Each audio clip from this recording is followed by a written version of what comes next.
mootummaan waraana adda bilisummaa Oromoo irratti ibsa baasee jira. Abaa'oo shanee walitti qabnee jirra jedhee jira.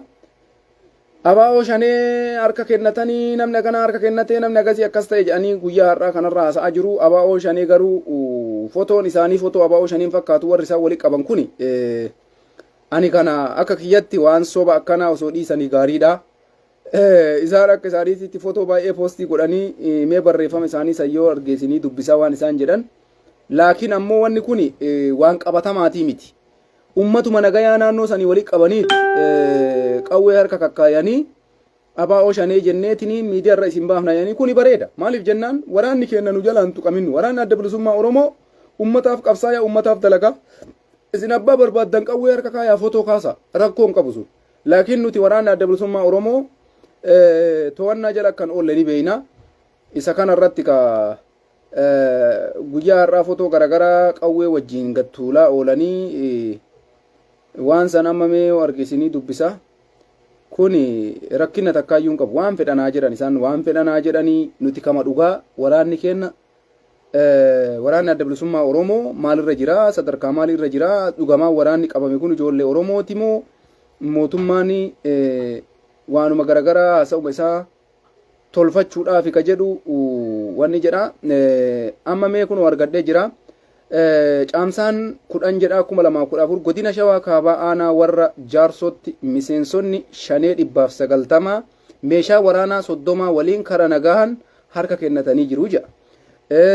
Itti aansee ammoo godinuma Shawaa Kaabaa aanaalee 5 rakkoo nageenyaa qaban keessatti miseensonni 500 ol ta'an karaa nagaatiin harka kennachuu isaanii bulchiinsi godinichaa beeksisee jira. Godina Shawaa Kaabaa aanaalee 5 isumarra deebanii barreessanii aanaa jaarsoo kanneen keessatti aanaa warra jaarsoo isa tokkodha. Aanaa warra jaarsoo miseensonni 590 meeshaa isaanii 30 wajjin harka kennatanii jira. Isuma sana barreeffama tokkocha yeroo 4 irra deebanii dhugaa rabbi dubbachuudhaaf ani kun 5 natti hin fakkaatu. Wallaahi sin ajaa'iba. Jarri kun amma dhugumatti abaa'oo 5ti. Mee amma jaarsi kun abaa'oo 5 fakkaata. Mee namichi mataa kana laala. Abaa'oon 5 akkana jirti jedhan. Ila jara qawwee jarri abaa'oo 5 harkaa qaba jedhan qawwee milishaa. Kun amma qawween kun kan milishaatii miti jedhan. Milishaan ganda keessatti jarri leenjisan sun qawwee kanaan deema. Abaa'oon qawwee kanaan qabatu. Dhugaa isinitti hima kun salphina.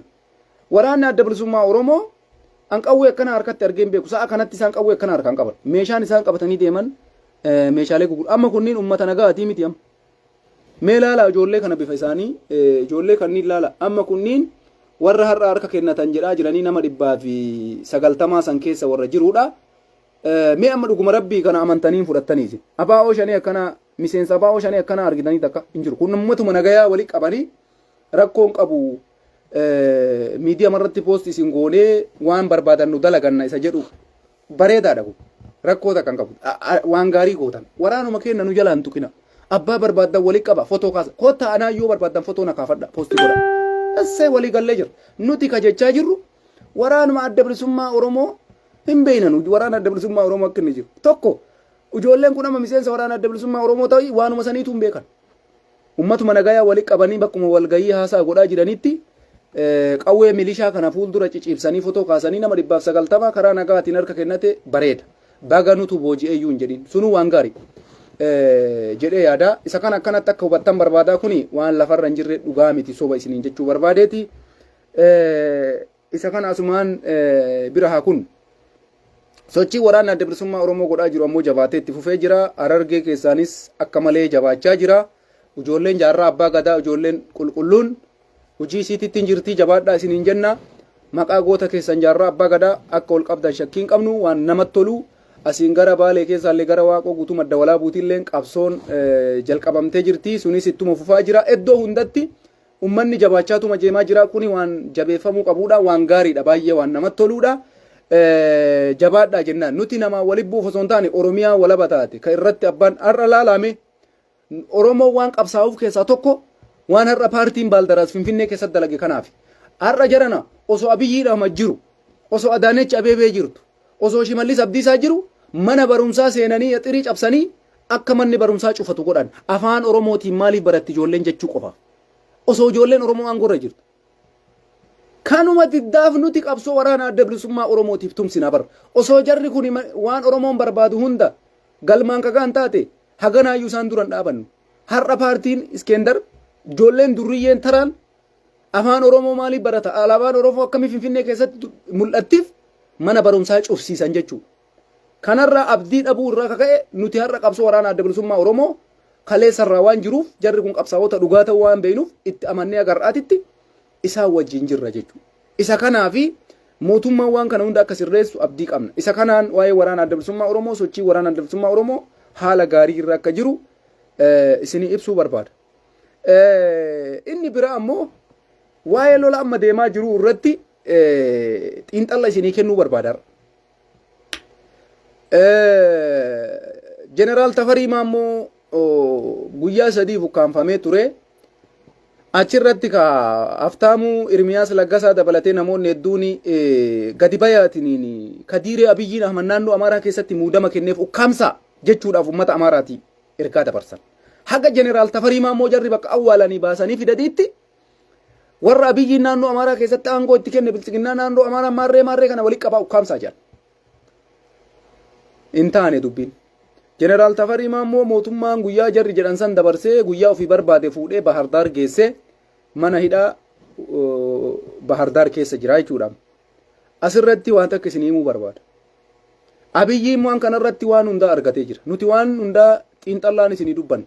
Gaafa Finfinnee keessatti faannoon Bahardaaritti muslima fixxe jedhamee uummanni muslimaa mormii kaasu waan san akka mootummaan barbaadu naga nama siyaasa tokkootitti isinii tuqee ture.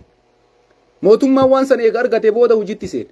Har'a faannoon Abiyyi Ahmad dura dhaabatan faannoon Abiyyi Ahmad morman naannoo hedduutti tarkaanfiin irra fudhatamaa jira. Waa takka isinitti himaan. Faannoon carraa takkatti qofa qaba. Hangaafa dolqabaallee jedhee har'as irra deebi'ee jedha. Faannoon Abiyyi malee jiraachuu hin danda'u. Uummanni naannoo Amaaraas Abiyyi malee jiraachuu hin danda'an. Sababiin isaa maali jedhaa na gaafadha. Faannoo har'a isaan Abiyyi Ahmadiin lollaa Abiyyi waraanna jedhu kuni namni hidhachiisee iddoo isaan itti leenji'an godhee fi akka isaan akka barbaadanitti leenji'an godhee fi deeggarsa diinagdeetiin duuba dhaabatee sadarkaa kanatti akka isaan baay'atanii isaayyuu mafanqala mangistii sirratti gojjanna akka isaan jedhan ka godhe Abiyyi Ahmadi. Abbootii qabeenyaa warquu ayitanaawoo dabalatee namoota bebbeekamoo Amaaraa kanatti mallaqa kennee akka isaan faannoo darajaachisan ka godhe Abiyyiidha. Faannoon har'a hamilee kamiin mooralii kamiin Abiyyi Ahmadiin lolaadha gaafiin kiyya. Takka jedha lammaffarratti Abiyyi Ahmad faannoo rukutuudhaaf wanni takkattiin qofti baqiidha isaaf. Siyaasitti xiqqishuma isii fuula guuree walqaayii xagadee qofa Tigraayii deebisee kallattii bitaa mirgaatiin faannoo har'a jedhu kan akka inni gara kamiinuu hin baane godhuu danda'a. Isa kana jala sararanii fudhachuu qaban isaan hin beekan isaanis waan kana akka Abiyyi malee gara tokkoon sochoon hin beekan. Lammaffarratti mootummaa fi faannoon kuni Itoophiyaa keessatti nama bira jaalatamu qabaadha gaafiin kiyya. Faannoon Itoophiyaa keessatti nama bira jaalatamu qaba hin qabu. Oromoo biratti jibbama, Affaar biratti jibbama, Tigraay biratti jibbama, iddoo kamitti jibbamaadha faannoon. Kanaafuu Abiyyi yoo fuula walitti guure faannoon eessa dhaquu danda'a? Abiyyiin ammoo mootummaa federaalaati. Mootummaa federaalaatiin loluu dhiisi. Osoo Abiyyiin Ahmad waraana isaa naannoo daangaa isaa keessaa baasee waraana TPLF jara karaa gore dura dhaabachuu hin danda'u faannoon. Faannoon osoo waraana Tigraay dura dhaabachuu danda'e gaafa Tigraay achii ka'ee dabra sinaa dhufu dura dhaabata ture. Yoo isaan har'a Abiyyiin lolla jedhan kana dhugaa isinitti hin fakkaatin. Isaan akka isaaniititti waraana leenjifannee jedhaa turan. Waraanni isaanii gaafa Tigraay dhuftee loltumaa duran dhaabatin. Gaafa isaan kamisee qabatan. Gaafa isaan kombolcha qabatan. Gaafa isaan dachii kana hunda dabanii dabra sinaa dhufan. Maa dura dhaabateef duuban deebisiin faannoon waraana Tigraay. Har'a amilee ittiin Abiyyiin lolan eessaa fidanidha. Kuni gaafii guddaa isin maraa ta'uu qaba. Isa kana irratti carraa takkatti qofa kennuufii qaba Abiyyiin jara kana. Yoo akka kaleessaa ati gooftaa kenna. Si malee uguruu gahuu hin dandeenyu. Jegnaa kenna, hambassaa kenna jedhanii akkuma kaleessaa sanitti. Isa jalatti deebi'anii poolisii federaalaa jalatti deebi'anii waan Abiyyiin jedhu dhagayanii waan ajajoonni waraana Abiyyi jedhu dhagayanii wajjin itti fufan yeroo isaanii bitachuu ni danda'an. Yoo kana godhuu baatan akka amma deeman kanatti lollaan jedhanii abiyyitti yoo itti fufan taate torbee lama booda wanni takkan jiran dhugaa isinitti hima wannummaan faannoo jedhu jiru warroonni kunis warri kaleessa ummanni Tigraay tokkocha akka nafne jedhee Tigraay irra duula banaa ture mee jarana waan isin ajaa'ibu taammanyi bayyane eessa jira har'a eessa jira taammanyi bayyane yoo abiyyiin carraatti kennee fi miidiyaan rabbayyi dubbadhu jedheen goonni akka taammanyi bayyane hin jiru gaafa abiyyiin xiqqishuma sii fuula itti guure nama jiru sitti hin fakkaatu nama du'een alatti hafuuruma isaan dhageettu mee tiree goota kataate har'a gabbayee abiyyii dura maan dhaabannire mee laalaa garaagarummaa abiyyiin yoo carraa kenneef qofa isaan ka dubbachuu danda'a har'a eessa dhaqe mee meessa dhaqe taammanyi bayyane yeroo har'a faannoon abiyyiin lolu maa faannoo wajji dhaabateen qabsoofne maa abiyyii duran dhaabannire kanatu jira isiniin jechuu barbaadeeti abiyyiitu carraa isaanii kenna abiyyiitu akka isaan nuun lolan godha abiyyiitu akka isaan nurra duulan godha abiyyiitu akka isaan dubbatan godha inni yoo carraan kenniniif dubbachuu hin danda'an ragaa qabatamaa sitti taammanyi bayyane har'a osoo ati dubbadhu birrii jetteeni birrii miliyoona tokkotti kenniteen dubbatu qaallitti na galchan jedha tarkaanfii narra fudhatan jedha yoo abiyyiin ammoo dubbadhu jedheen harka isaa irratti asirratti hidhatee nuti saraawitii mililiki jedha gabbayee bakka eenyutu akka isaan kana jedhan godhe abiyyiidha jechuudha gaafa inni fuula itti guuru ammoo hafuuran baafatan zim faannoon abiyyi ahmad dura dhaabannaan yeroo dhiyoo keessatti akka isaan gara seeraatti dhiyaatan shakkii takkallee hin qabu shakkii matakkallee sababiin isaa abiyyiin harka isaatiin hidhachiise faannoo harka isaatiin leenjise eddoo leenjii baneefi istaadiyoomii keessatti eebbisaa sagalee guddiftuudhaan magraafoona qabatee eebbisaa takkaa waraanni adda bilisummaa Oromoo qondaala mootummaatiin eebbifamee beeka Oromiyaa keessatti qondaalli mootummaa tokko dhaqee waboo yeroo eebbisee baasu bira dhaqee dhaabbatee beeka abadan faannoo garuu adada inni guyyarraa eebbisuun mootummaan federaalaa dhaqee mootummoonni naannolee dhaqanii eebbisaa turan jechuudha har'a maaliin abiyyitti garagaluu danda'an humna godhannee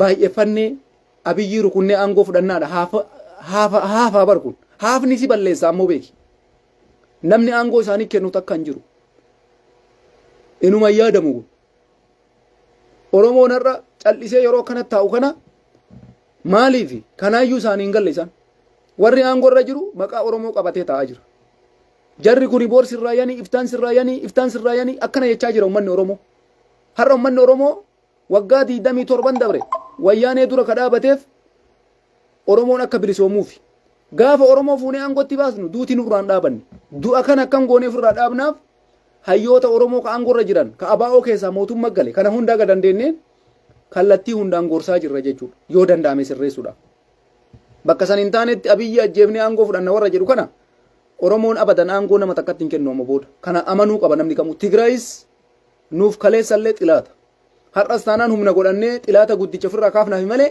Tigraay aangoo deebisuufi miti Oromoon ka qabsaayaa jiru faannoos yoo taate akka faannoon dhufee aangootti deebi'u yookaan amaarri aangoo qabatu hin barbaadu Oromoon kana namni kamuu onnee isaa keessatti hin beeka jechuudha nuti Tigraay yeroo walii gallee bilxiginna irratti duullu Tigraayin aangootti fiduufi miti namni akkuma Jibrii wal hiitee laga ceeti jedhan san xilaanni kee yoo tokko ta'e xilaata san wajji taatee ofirraa mugguttaadha malee warra kaleessa xilaata keenya ture deebifnee aangoo fiduufi miti isa kanallee uummanni keenya akka hubatu isiniin jechuu barbaadeeti waa'ee faannoo irratti faannoon yoo mootummaa kana jala deebi'uu baate isinitti madaqaa yoo ajaja mootummaa kanaa fudhachuu baate yoo ajaja federaalaa fudhachuu baate yoo ajaja mootummaa naannoo Amaaraa irraa abiyyiin itti kenne jalaa dhaga'uu baatanii abiyyiin lolla ka jedhan taate dhiiga uummata Tigraay isaan ibiddaan guban dhiiga uummata Tigraay isaan itti taphatan santu bayuu deema jechuudha wanni ammaa oolteen bultu jedhan wanni ammaa oolteen bultu gaafa isaan dheengadda Matakkal keessatti nama jira osoo lubbuun keessa jirtu ibiddaan guban addunyaan marti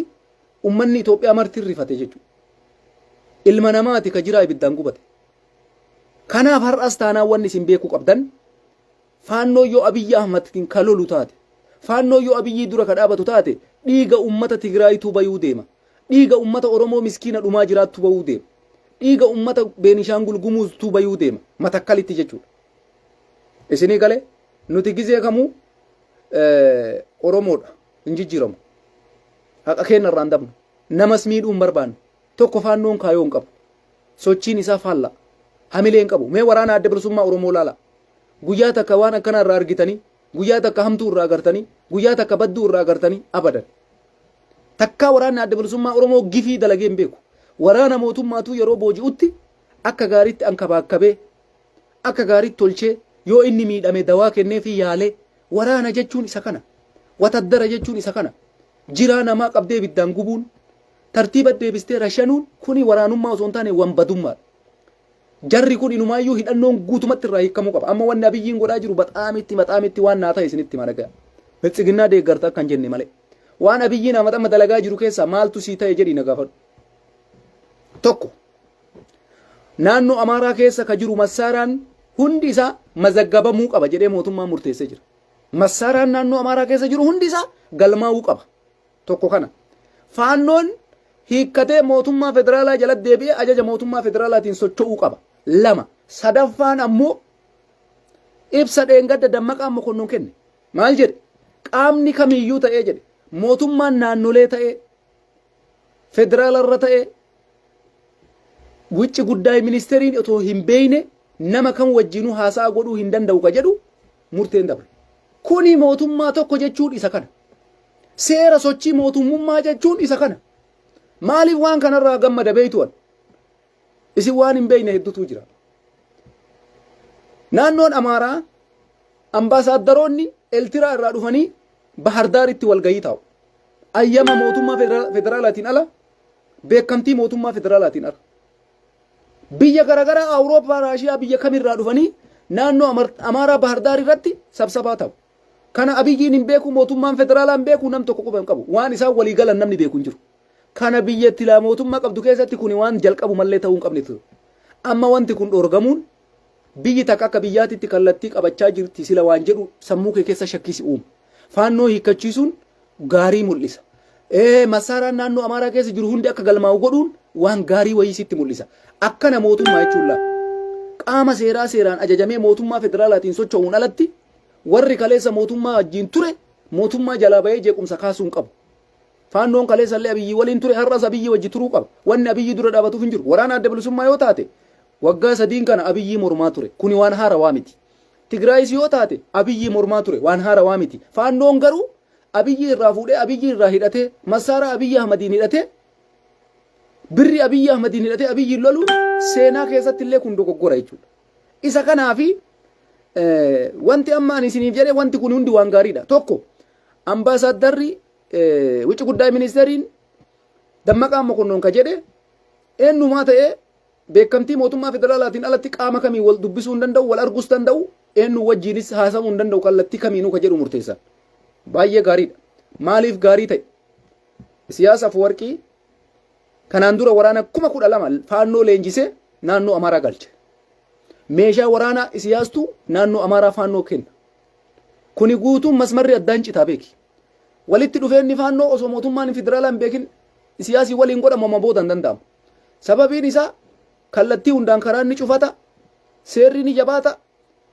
Badiin akkana gaafa argame mootummaan federaalaa waan kana ittiin dhiisu. Kunis waan gaariidha. Warri siyaasa beektan waan gaarii qabsoo manuu godhaa jirru iyyuu nu fayyada. Nuti yeroo uummanni Oromoo ajjeefamu akka faannoon lummee nurra baasuufi miti jedhan. Yeroo Oromoon qabsaa'u akka faannoon lummee godhatee Abiyyi garagalchee dhufee aangoo qabatuufi miti. Faannoon eega Abiyyi jala jiraate Abiyyi jala deebi'ee buluudha. Isa jala yoo bahe ammoo olaantummaan seeraa fudhatamuu qabaadha. Abiyyiin maaliif waraana keenya ajjeesaa ka biraa ijaara? Isa kana wanni an deemuuf isin yoo gale jechuudha. Abiyyiin waraana adda bilisummaa Oromoo na morme jedhee tarkaanfii irra fudhataa jiraami. Faannoon eega isa morme adabamuu qaba. Massaaraan isaa irraa hiikamuu qaba. Kanuma dhugaan lafa jirtu waraana adda bilisummaa Oromoo rukutaa jira Abiyyiin. Tigraay rukutaa jira. Waraanni yeroodhaaf haa dhaabatu malee. Faannoon ammoo ani si waliin jira jecha isa waraanuu hin barbaachisu jechuudha. Kanaaf meeshaa waraanaa isaa hiikkatu yookaan mootummaa federaalaa jala deebi'ee ajaja mootummaa federaalaatiin buluudha. Kuni seera biyya kam keessattuu mootummaan kamuu waan godhuudha kun. Waan seeraan addunyaalleen qarqaartuudha kanarratti. Isuma dhugaa of gowwoomsuun hin barbaachisu. Abiyyi waan mormuuf jecha dhugarraan dabu jechuudha. Isa kanarratti wanti godhamaa jiru hedduu wanta sana jedhe ana. Wallaahi waan sadiin kana baxaam dinqisiifadha. Mootummaa ama biyya bulchaa jiru irratti jechuudha. Ambaasaadara wicci guddaa ministeeriin alatti qaamni kamuu akka nama kamuu wajjin hin dubbannu ejjannoo bareeda. Faannoo hiikkachiisuun ejjannoo bareeda. Meeshaan naannoo Amaaraa keessa jiru akka mazaggabamu murteessuun ejjannoo bareeda. Nama ajjeesuu walii wallaalan jiran. Faannoon akkanumaan saayii tokkosaa jira. Saayima tokkosee uummata fixaa jira. Qotee bulaan naannoo Amaaraa bilaashatti uummata fixaa jira. Kuni biyya takkaaf waan tarkaanfii ejjannoo bareeda jedhee ilaala. Wanni marti sirraa'uu danda'a. Wanni har'a badaa nu fakkaatu gaarii ta'ee nu mul'achuu danda'a. Nuti akka Oromootitti mirga namaa hin sarbinu. Mirga keenna akka namni sarbu hin barbaadu. Sinii galee lafa keenya irratti abbaa ta'uu barbaadu. Qabeenya keenya irratti abbaa ta'uu barbaadu. Dhahinee kan namaa hin saamnu.